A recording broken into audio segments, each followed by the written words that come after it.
কাজ করছে কবুতরের বেবিকে হ্যান্ড ফিডিং করানো হচ্ছে। দেখেন এগুলো অটোমেটিক পোষ মেনে গেছে মাশাল্লাহ। এদেরকে এইভাবে পোষ মানাইতে হয়, আপনারা নিজেও দেখতে পাচ্ছেন।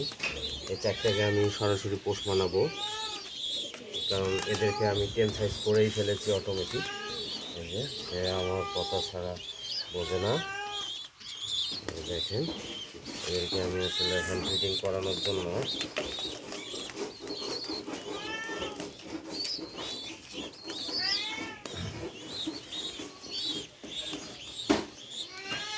মোটামুটি